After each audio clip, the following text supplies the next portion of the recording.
What is up? We are back. The boys are back. The boys are back in town. We missed a week. It's the Flame Central podcast presented by OrthoVirginia. We missed a week. Don't know if you know, Snowmageddon here in Lynchburg. Big time Joe, snow. hey, I'm just glad you're okay.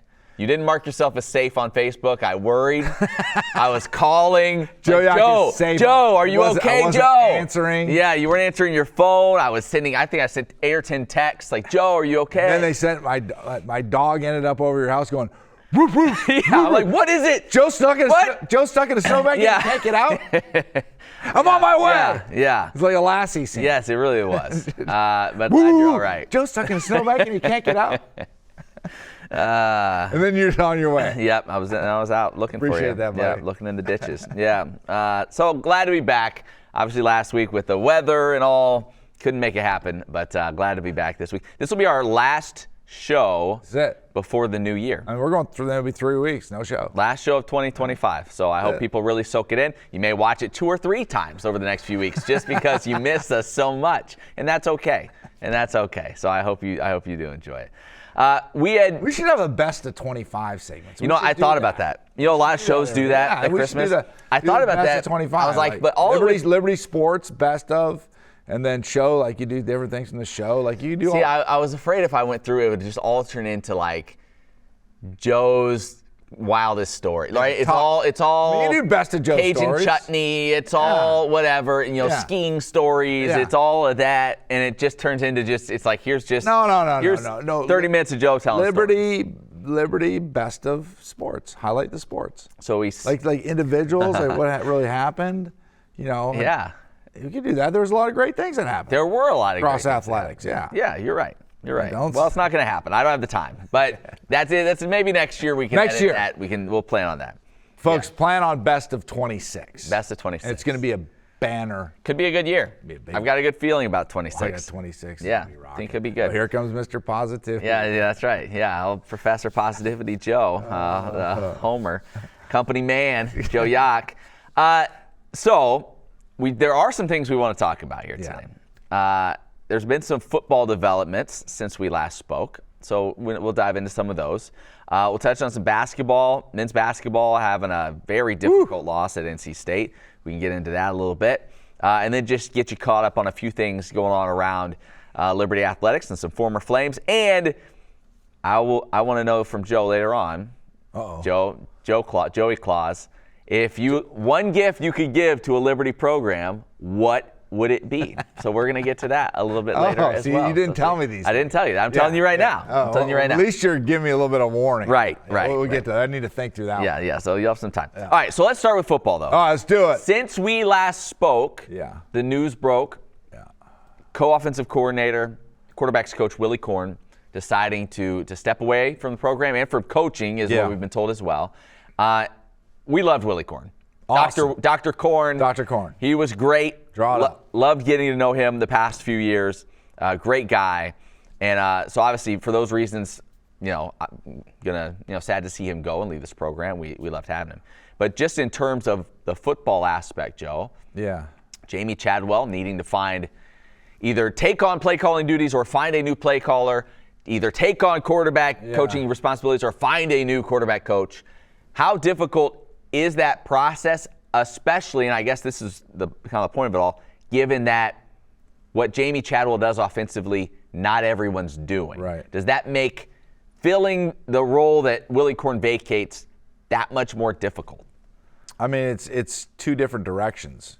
So if you're going to go in one direction, being that we are 100% sticking with what we do, right? Then I think it becomes a really difficult role to fill, because at the depths of what Newland Isaac, Jamie Chadwell, Bill Durkin, that offensive staff know that offense, it's going to be really difficult. It's not like this is an offense that's run throughout the country where it's a plug and play kind of thing. Right. So there's a lot of idiosyncrasies to the offense and to how they do things, and so it's going to be very difficult to grab somebody from the outside and say, okay, here, you run it, you become the play caller, when you're basically trying to teach them what to do. So that's one way. So I think from that aspect it's difficult. if Coach Chadwell looks at the offense and goes, you know what, because he's always said to us openly, like, this thing sort of morphs itself from year to year. Yeah. Right? Like there's principles that they stick to and that are the foundations of the offense, but there's also a lot of other things that it sort of changes to which direction it goes. And so there's a part of me that thinks to myself, like, okay, well, what if they maybe go a little bit of a different direction? What if they build an offense more around a guy who's a drop back passer, a true drop back, NFL style quarterback, but still do some of the stuff they do, right? So in that scenario, it might be easier to find somebody and then change your offense a little bit to do some different things, and then still have you control the principles of what you've tried to do in the past. So I think just a huge part of that is the direction that he chooses not to go necessarily with the coach. That what direction does he choose to go with the offense first? That's going to be the first decision he has to make. Then we'll know a lot more. Yeah, and I think what makes it tough too is, I think we would all agree, this next season is very important for Jamie Chadwell. And so I think in his shoes, you would not want to have to, like, you need to make some type of changes. Yeah. You're hoping it's minor tweaks. You're hoping maybe it's more personnel related than it is we're making a massive shift offensively in a year that is so important, right? So I think back to, gosh, and I can't remember the guy's name. Remember, it was UAB before they hired Trent Dilfer, the guy that was like the interim for a year. Yeah. And Liberty was playing him. We were talking to him on the coach's call. And he's like, and I can't remember which side of the ball he had come from, but he was like, I'm handling all of this. Yeah. He's like, because I want this job. Obviously, he didn't end up getting it. He's like, and if we're going down, I'm the one that's taking us down. Like, I want it all. Like, it's me. This is my chance to get this head coaching job, to lead this program. I want it all. And so he took on all of that. I wonder if there's a little bit of that with Chadwell this year, where it's like, listen, I'm not putting my program in the hands of someone with a whole lot of new ideas because who knows how it could go. I'm just going to have to take on more, at least in the short term, at least for the next year. He's been a play caller obviously before. This is all his offense that he's put together.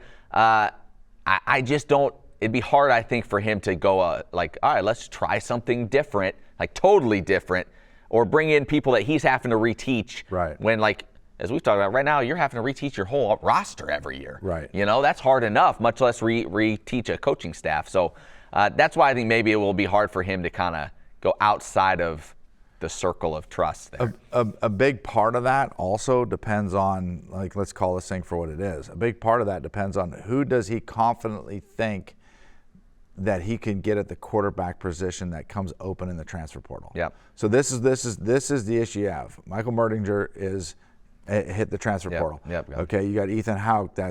He's still there. He's still there. Yep. Right, and then you've got Jane Bradford that hit the transfer portal. Okay, yep. So you've got to decide. Okay, there's going to be a group of quarterbacks that come available in the transfer portal. Yeah. Will one of those players that you potentially get, from a player standpoint, not necessarily they're fit to exactly run your offense. Yeah. But that guy is such a good player, and we legitimately have a shot to get him, that we can tweak our offense around that guy because he's the kind of guy that could really tear it up in Conference USA. Yeah. Right? So, and then we'll work around him. And then I think maybe there's a little bit of that balance of what you're talking about to that.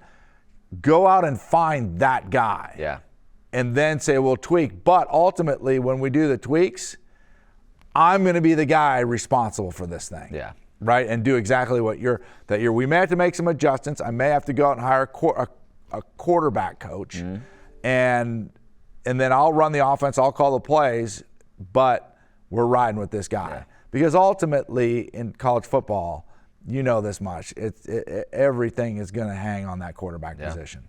And so unless you can say to yourself, we got our guy that can run our offense and he knows he's going to do an unbelievable job with it, then I wouldn't be super confident from what's happened over the last couple of years that with so much on the line that he would go that direction. Yeah. That is interesting. I think that's something every coach has to kind of kind of come to grips with. Every coach wants the guy that fits what that coach wants to do. Like, this is my scheme. I find the guy that fits it. Sometimes that's not there. Yeah. And you got to say, okay, this guy could run it, but his ceiling is here. Yeah. This guy is different. Maybe doesn't fit everything I want in a quarterback, but his ceiling is here. I need to change to help highlight what he does. Because that's the thing in the days of the transfer portal. That's what's unique about the quarterback position is like, it's not a defensive back. It's not a wide receiver. It's not an offensive lineman. It's not every other position where you're going to need 6, 7, 8 guys, and all those guys are going to play. Yeah. Right? Yeah. That one position, you want one guy. Yeah. Okay, so what does that do?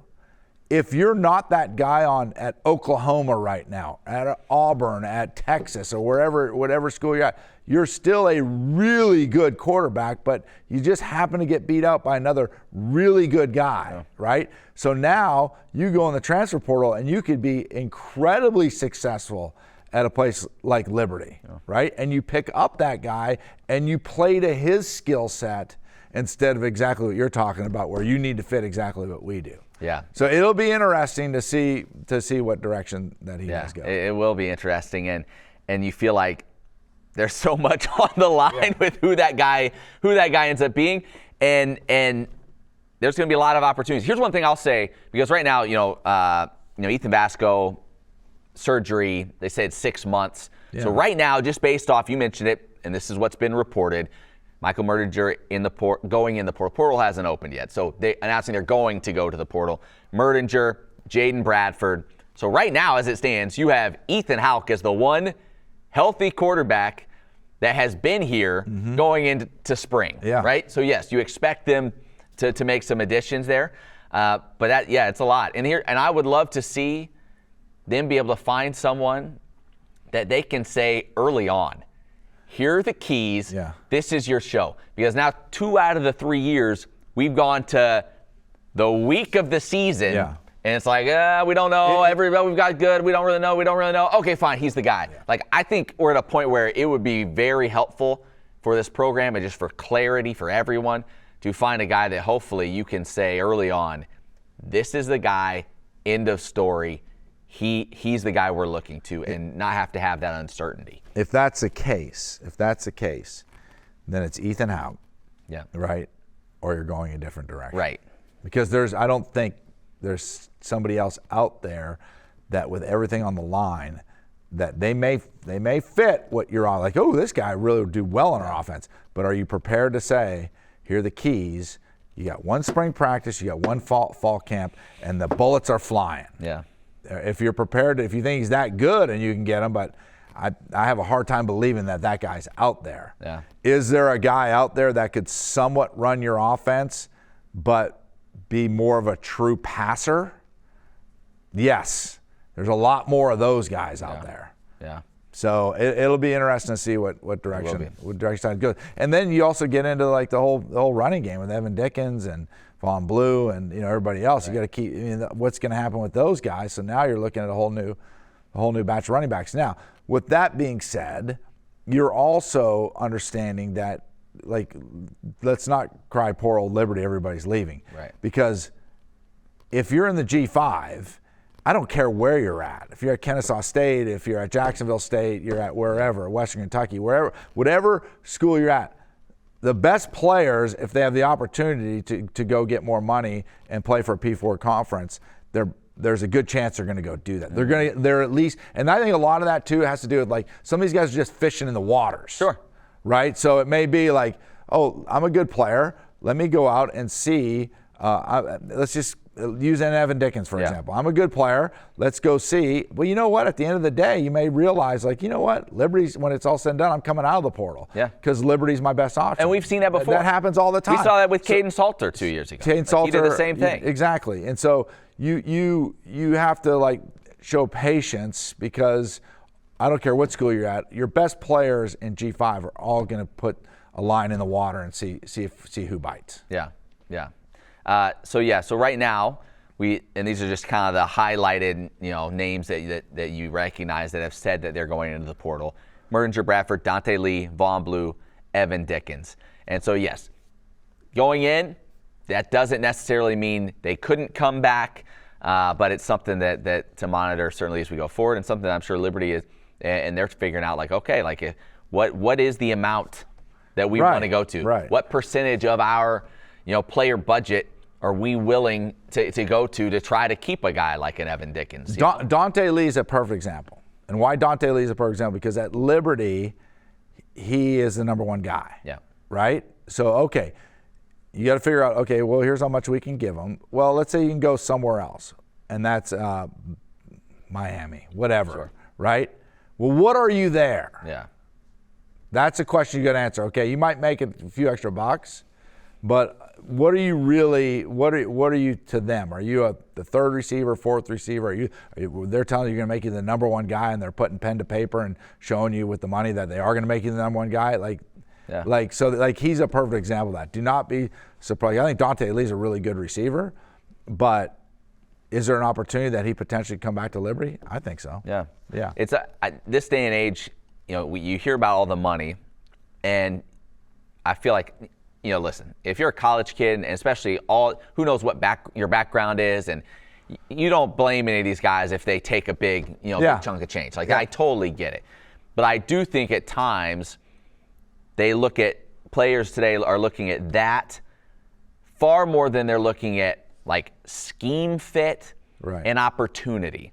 And sometimes, like, taking not drastically less, but taking a little less for a better scheme fit and better opportunity would benefit you so much more in the long run. Like 10 or 20 grand to go to a place where you're not a great fit, you're buried on, like sometimes I think guys that and we've seen it. I mean, we've pointed to guys, in the past, whether it's Liberty or other places, that go and you're like, whatever happened to that guy? You're like, oh, well, he got buried and you never heard from him again. It's like, boy, especially if you have something and you're the number one guy at a place and you're a primary focal point of their offense, you better be real sure if you're going to leave for a marginal, boost in pay, So that'll be interesting to see with all those guys. A point to that is, like, especially when you're dealing with 18 to 21-year-old kids, right?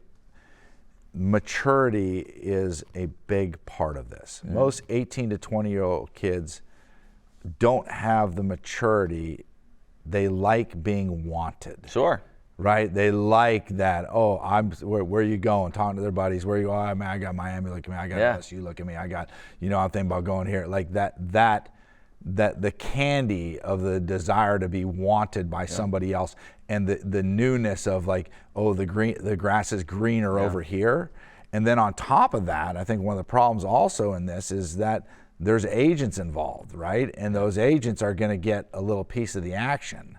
And so they really don't care about fit or scheme or whatever. Right. They're like, just caring about this. I get this, and if I sign 10 guys and I get a little this, and, this all looks pretty good to me. Yeah. So, like, I think it takes a special kind of kid and grounded in who they are to have the maturity to say, you know what, ultimately, let's look at this from the long haul. Mm-hmm. Maybe it isn't best just to chase the next green grass, the next pasture. Yeah. Right? Maybe it's best, like, to be right here where I'm at. I do think you're right. And I think that takes it for these kids. It does, because it's very easy to chase that, and it does take maturity to not do it. Yeah, and there's so much of the comparison game now. I do think it's very much like you see some guy that he just signed on to go P4, and you're like, well, man, why? I could do that. Like, it's like, well, if he's doing that, I should do that, and you get caught up in all that, and then.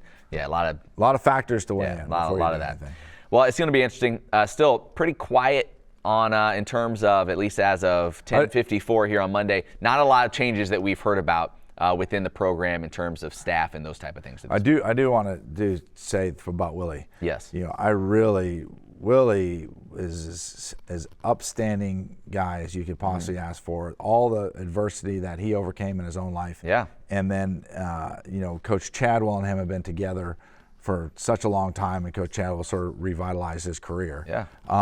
And so their, common bond and loyalty that I know that's very difficult for Willie. And it's sort of like I know that because that was a scenario that I was in, like making the direction on, do you want to remain in coaching? Yeah, that's right. Or do you want to go in business? And I decided to make the decision to go in business. And so when I saw that, I was like, oh wow, like, and so there's the tough part of leaving coaching, which he loves to do, but there's also the other side of it with he's got a young family and his wife and the opportunity to be successful in something different and stepping outside of football. There's a whole nother world out there that he's going to get to experience and, you know, be a part of. And I'm extremely excited for Willie, his family, and because he's such a great dude. Oh, he is. And he's going to be successful whatever he does. Yeah, super sharp guy. In fact, you know, I believe he told me one time he went to school potentially to do broadcasting. So really? Let's bring him. Come on. Stay sharp, Joe. I better stay sharp. Yeah, that's right. Easy. Yeah. Well, hey, we have a legitimate Dr. Korn sitting in the seat right now. One other thing I do want to say, because I've seen this mentioned a lot. You know, you threaten my position a lot. This keeps you sharp. I mean, hungry really dog hunts best, Joe. We got to keep you hungry. You've had. I remember when we had Jamari Person on. You threatened me with him. You know, soon. I think Brylan Green I've been threatened with. Yeah.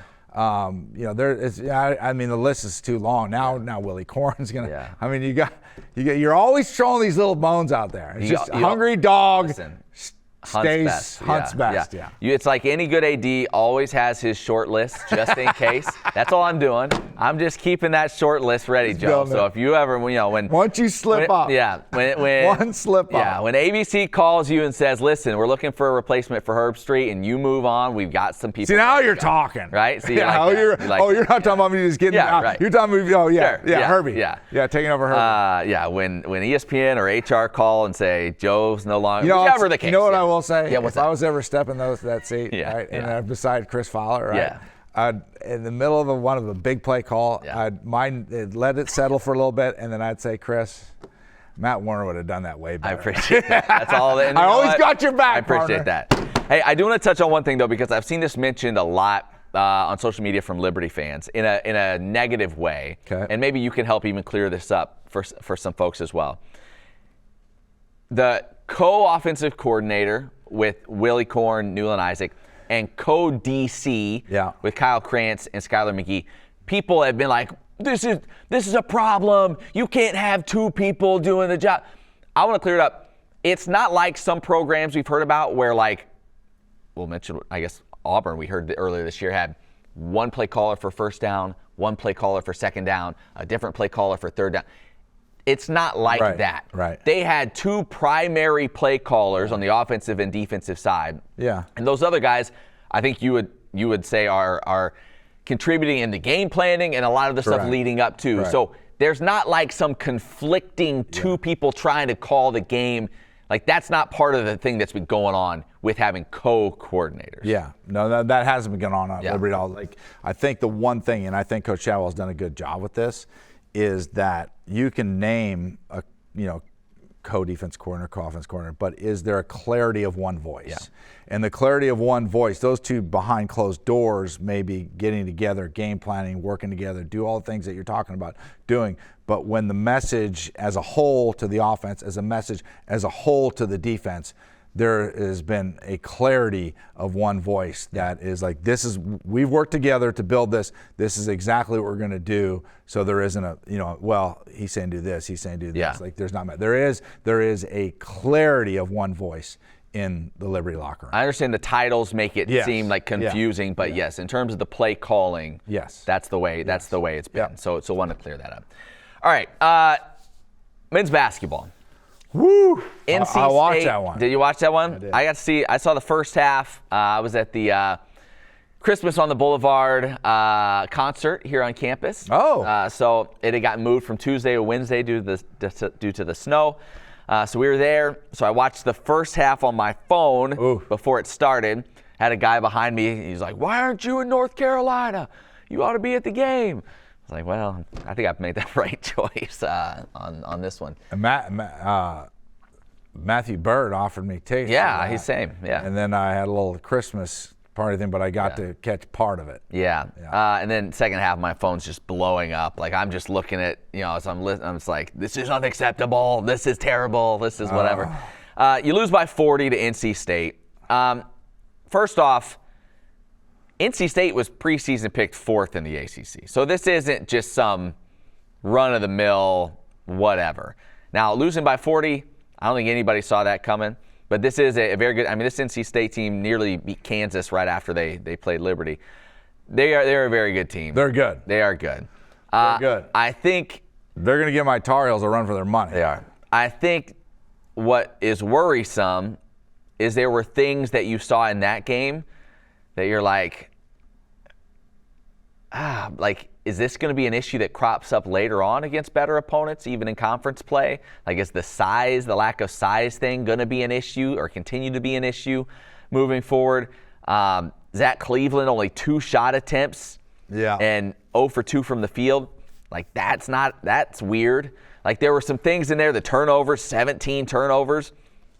That's not good.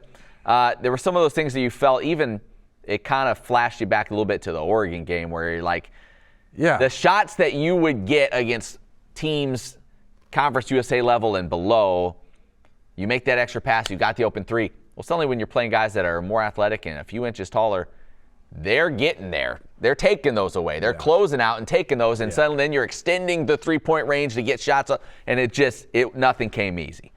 Yeah, I mean, it's so difficult because, like, when you go from the schedule that they played early on and then you jump into playing exactly what you're talking about, there is a shock and awe factor to it, you know, and then you feel like, and once again, I can't overcome it because I was in the middle of trying to do a couple things at once while watching this, but you got the parts that I was able to see, you got that general feel, right? Like when your open looks are so rare, those even become a little bit like you feel the pressure of you've got to make you've got to make them, right? Which even like it's hard when teams are long, athletic. You look at Oregon, and that's a really good NC State game. I ended up watching the NC State Kansas game, a lot of that, and I'm like, dude, these dudes are like they're good. Yeah. And so when you have that kind of size underneath, you know, it's a different operation. So then you have 2 factors going on. If you can get open looks, you feel the pressure trying to make them because you're not going to get very many of them, which isn't good. And then the ones that you're trying to shoot offensively, when a guy's got another foot of wingspan on him, whatever it may be, it makes it real hard. So I listened to a little bit of the state coach after the game was over. And he talked about it. He's like, oh, trust me, I'm sure that some of the things we did that Richie will be in I know Richie, he's a great coach, and he'll be in making those adjustments. Yeah. I think he's talking a little bit about post play or something like that. But he'll be making those adjustments in order to get them right when they get into Conference USA play. Yeah, it's hard, too, with this schedule. So, like tomorrow they come back and they play Midway, an NAIA school from down the road. And so, like, you get these it's like, you're looking for that in between, right? It's like, what are you going to learn about Midway? What are you going to learn about the Battle of Midway? What are you going to learn about yourself there? Right? And then it's like then you jump to here, and it's like, so what are we? Right. So they do finish out conference play against Dayton. That will be a really good test. That's on December 20th. Dayton is 8-3. They pushed BYU to the limit. They beat Marquette. That's going to be a heck of a ball game. So they're good. They are good. They just so they're historically good. Yeah, so that will be a good test, and on the road again as well. So that'll be another good test.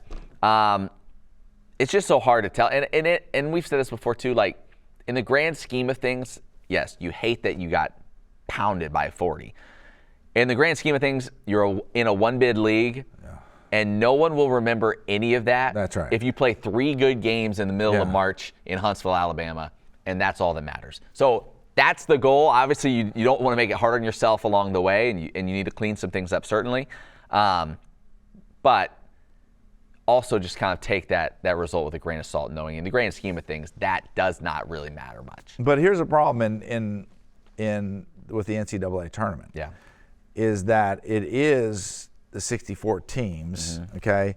And if you manage to be the one bid from that league, well, unless you completely dominate, right, and you can get your seed up to like a 12. Right, this is where that hurts you. Right. This is where that hurts you. Right. It's like, because then what ends up happening to you is now you're back in the same scenario, and you're all excited. Like if you say, okay, our goal is to win a conference championship. Yeah. Okay, great. Yeah. Right? Well, hey, we're just happy to be here. And we're going to go play Oregon and get blasted by them, right? So it's like you've got to be able to build a roster where if it's more than that, then when you go and play an NC State, an Oregon that has size and length and all those things, that you can figure out a way to get competitive with them. And the NCAA tournament, we all know this. Who knows what can happen. Especially when you look at the analytics of if you can work your way up to like a 12 seed, right? When it's a 15-2, you don't see many wins there. But when you get up to that like 12-5. That's when you start seeing some upsets. I would think analytically that's what it would show. So it's like, do you have to completely dominate Conference USA, and could you even is Conference USA in basketball? And I don't know the answer to this. I'm asking you. Is it respected enough as a conference where if you were a really good dominant team that you could get into like a 12 seed? Is that possible? I don't know that this year it is. Really? Last year it was like the 8th best conference in college basketball. It was really strong last year. And how many conferences for that are there in college basketball? Do you know like roughly what a number is? It's like it's in the 20s. It's in the 20s. Okay, so let's say it's 22 or whatever. So 8 to 22. So it was strong last year, and then it got cleaned out, right? So I'm not finding here. So when you say it got cleaned out, it's like back to the old transfer portal thing. Oh yeah, it was like 22 of the top 25 scorers are gone. Right.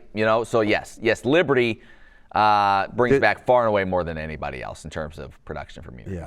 Yeah. So that would be interesting to see. Is if Liberty could 31 apparently 31 teams. So and they're ranked 8. So I mean. That was last year they were. I would think that would be possible. Yeah, last year. I don't know that it's going to be strong. What would it be this year? Right. Yeah. Right. But we'll see. Tuesday again, like I mentioned, Tuesday night playing Midway. Hey, eat the elephant one bite at a time. We're trying to beat Midway. Right. Richie, we're not looking win the day. You're trying to win the day. Ahead, Richie. We're just trying to get better against Midway. Midway Eagles, I believe it. Yeah. There's a good NAI team like you on the back end of like playing like a Midway or like they played somebody else NAI that wasn't very good, right? But I know where you're Joe. You're just so obvious what you're gonna. What are you talking about? Yeah, you're gonna hype up your son's Huntington. I mean, if you want, it's the perfect team to bring in. Yeah. You bring in the Huntington Foresters. Yeah. Right. It's an NAI team, but they're playing out of the cross. They're a good, high quality team.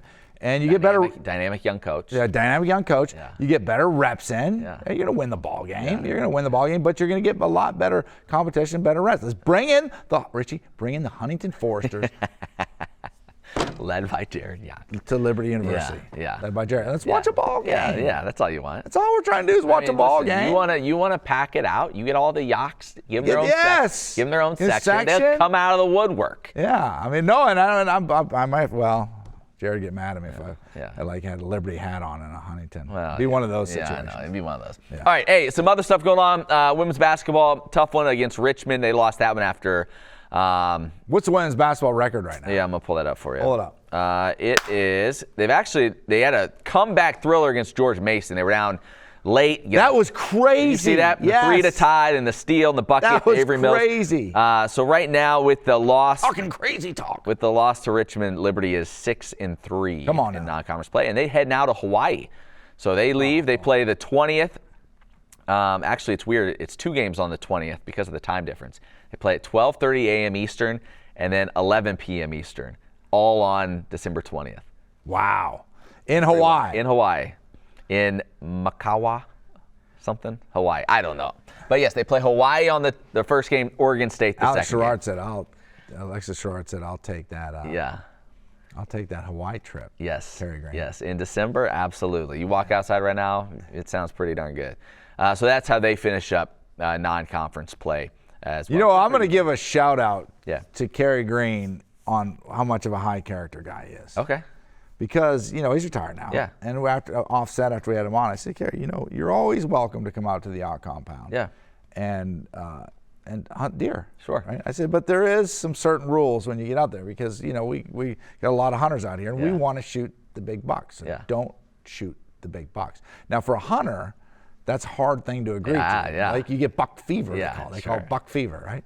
And so Kerry calls me up and he's like, hey, Joe, I was like, come on, hunt. Meet my father-in-law. Like, y'all get along great. So Donnie, my father-in-law, gets them all set up. And I think early on, I put him in just a regular stand. Then we had him in Castle. We have Castle 1, Castle 2. Oh, wow. Right? So he's got all these different spots. So we had him in Castle 1, 2 maybe. Yeah. One day, and this big buck comes through. Oh, boy. And, he had it all. Yeah. He said he had it all dialed in. And then he said, I couldn't do it. So he said, I didn't do it. I didn't want to do it. Didn't do it. And then he said after that, he was like worried that he's going to shoot a little spike or something, like any kind of buck, so he got gun shy. But Kerry's come out. He sat in the deer stands, and then I believe it might have been the same one.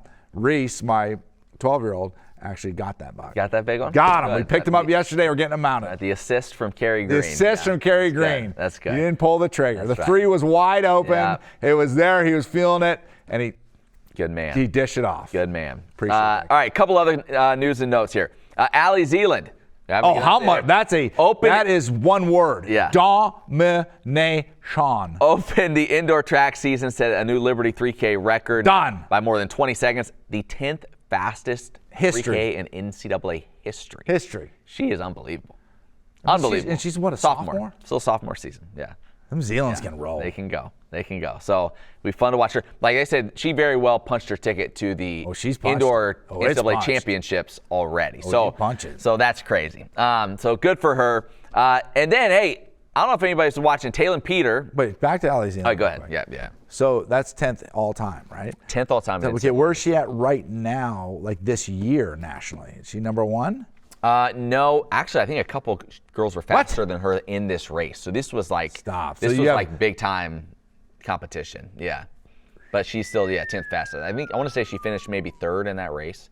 So you have these other people that are but based off of last year's numbers, they said like this would put her in easy. So it's good. She's good. It's good. That's awesome. It's good. Taelon Peter, if you've been keeping track. So he's on that two-way deal. Taelon Peter doing? So he's been playing a couple of games with the G League team. I think it's been when the Pacers have been on the road. He plays with the Pacers G League team, the Noblesville Boom. Like that. His last 2 games have looked like this. Saturday, he went for 17 points, 9 boards, 9 assists. Boom. Yeah, that's pretty good. Yesterday, he went for 33 with 8 threes, 8 rebounds. I think he had like 27 in the first half or 20. Oh, that's a boom with a bam and then a pow. Yeah.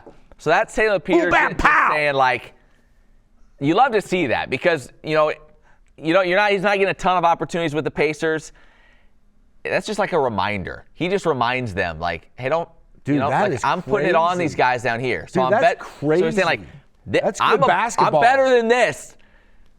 Keep me around up here. You know what I mean? Like, that's great. Because if you go down to the G League and games, you're just doing like 8 a game or something. But no, he's like putting the pressure on the Pacers a little bit to know, like, listen, I can. You said maybe I can help you out. 27 in the first half. I think it was like 27 or 28 in the first half.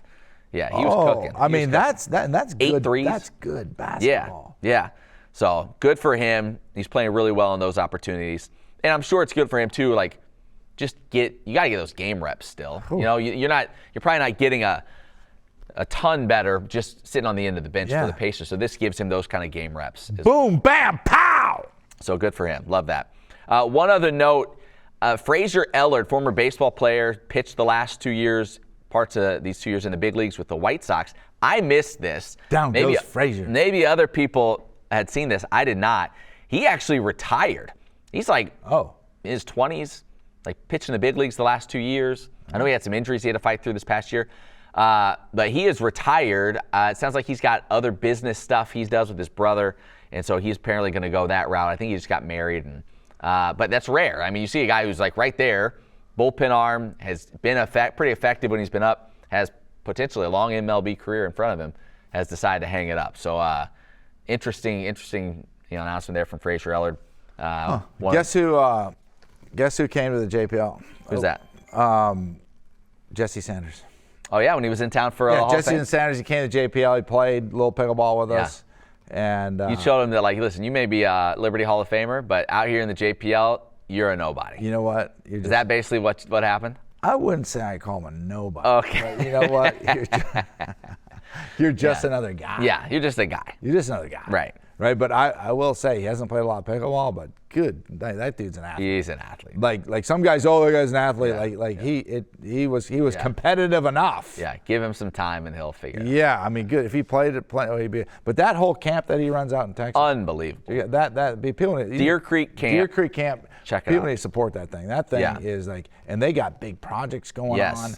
They got big visions. They're building a big gym They're facility. building a big gym. Yeah. I mean, they're gonna have it's the whole dog and pony show out there. I went out there a few years ago. And those guys are solid. So good. If you're gonna be a Liberty supporter, support a Liberty guy, Hall of Famer, support Deer Creek Camp. Yeah, it's awesome. He and his brother John Caleb, who also played here, both of them 1,000-point scorers here for Liberty. Ballers. Yeah, awesome.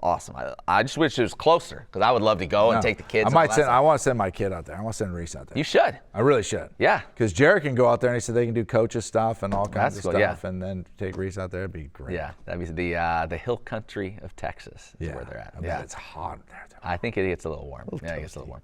All right, a couple more things quickly. Not sure if you saw. Did you see the piece we put out on Friday about the softball baptisms? I saw that. Did you see that? We remember. I saw that. I watched it. Paige Dorr came on our show and told us kind of about that not long after it happened, and we produced a piece about it. So cool. It was good. So cool. It's in fact, it's been really cool. Like the girl who first approached Dot in the elevator was commenting on the story and reacting to it, and like what a life-changing moment that was. And other people are like, it's just so cool to see all that's come from that. But check that out if you haven't on the Liberty Softball That was good. account. Well done. Good job, Matthew. All right, last thing, Joe. Give it to me. It's the Christmas season, right? Is the time. What do you want me to sing? No, nothing. I can do it. I know. No, it's fine. I'm good. Some compare me to the great Charles Billingsley. Oh, wow. Okay. Father of Jay. If it came upon a midnight. So can I tell you, at that Liberty Christmas concert I was at, of course, Charles makes an appearance and sings a little number. Of course he does. A little number. My kids, they go, is that the Proud to be an American guy? Yes, it is. Is that the Proud to be an American guy? More than, they just know him from just military appreciation at Liberty football games. That's what they know him as. But if you could give, Joe, one Christmas gift to a Liberty program, what would it be? I mean, let's just peace on earth. Just answer the standard. Just peace on earth. If I could give one, oh my goodness, I would give. Like we're looking at specifics right now. Sure. Go wherever you want with this. I mean, I'm gonna go where you know where I'm gonna go with this. What are you gonna say? You know where I'm going with this. I'm gonna give the Liberty football team the best quarterback that they could possibly get, so these guys can have a help one piece of puzzle, but a major piece. I mean, DJ Lagway just went in the portal from Florida. You want to go? Let's bring him on. Like, come on. No, that's great. And I think thinking that way, if I would go yearly subscription to the Gel of the Month Club. It's a gift that keeps on giving. It's a gift that keeps on giving. The whole year. The whole year. That's right. You serious, Clark? I would probably go, You know what I want for my Christmas? Oh, boy. My boss, okay. Mr. Shirley. Let me cut you off right there. Yeah, cut me off. What are you giving? Yeah, I think it would be Liberty basketball. Yeah, I thought about like that. A strong interior post player. Yes, I thought about that for a second. Yeah. Dominant post player. Yeah. That changes everything. Yeah. You're looking for that kind of Scotty James style.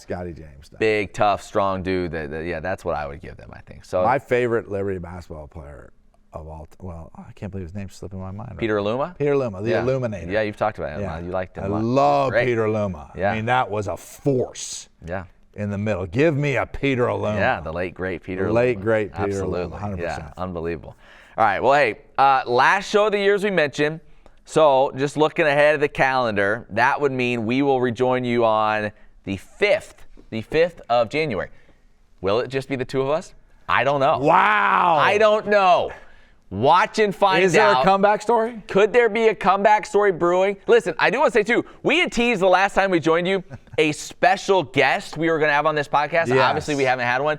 I do want to say, I'm not going to mention who it was supposed. Why don't you want to mention it? I don't want to mention it because like this would be great for promo. I don't want to mention it. Promo it. But I do know that President Trump was thrilled and it just didn't work. I wasn't going to say anything. It just didn't work. No, it wasn't. It wasn't. It would have been huge. No, it was not. I love you guys a lot. Big fan of the podcast. Big fan of the podcast. No, it was going to be William Byron. You're doing wonderful things on the podcast. William Byron was going to come on. It didn't work out because of the weather. We're going to try to get him again. Joe was so fired up. I've never seen Joe prepare more for any podcast than he did for that interview. There's so many things to talk about. Like from just people don't know this. You're a big I'm a big NASCAR fan. Yeah. There's so many things to talk about, not just on the track, off the track. There's like William Byron. Oh, I went back and rewatched the final Cup race. Yeah. When he so close. Blew a tire. Yeah. He blew a tire like 3 laps to go. Brutal. So I want to talk about that. Yeah. And then you got this huge news in NASCAR with the whole thing with Michael Jordan and his team suing NASCAR, and the settlement just happened. Oh, did it? Yeah. So it's all coming out. So there's all. Hopefully we get him again. Get him back on? We're trying. We'll figure something out. They're trying to get him back here. He's a busy man. Yeah. So we'll figure it out. But again, we'll see you back here January 5th. I have a feeling we're gonna January 5th. We're gonna have a lot to talk about. I mean, between now and the portal opens the 2nd. It closes the 16th. So we'll be right in the heat of the portal. And then you're going to have a lot of basketball games. Yep, basketball conference play will have begun. It starts January 2nd. So, a lot to talk about when we see you next. We hope you'll join us. Appreciate everybody that watches and comments. No mailbag? No mailbag, but if you do want to send in any questions during the break here, flamecentral@liberty.edu. I'm just making sure I didn't miss any mailbags. No, it looks like we're all good there. I'm getting ready to put on an absolute shred fest on the slopes. Look for Joe on the slopes. I mean, the shredding that I've got 3 different shred fests that have already planned out, ready to go. Yeah. And that's why they call you Joey Slope. Well, they call me Joey Carve. Is really what they call me. Okay. Right. Whatever. All right. Thank you guys so much for watching. Said, whatever. Yeah, we appreciate it. For Joe and Matt, we'll see you right back here in January. Merry Christmas, folks.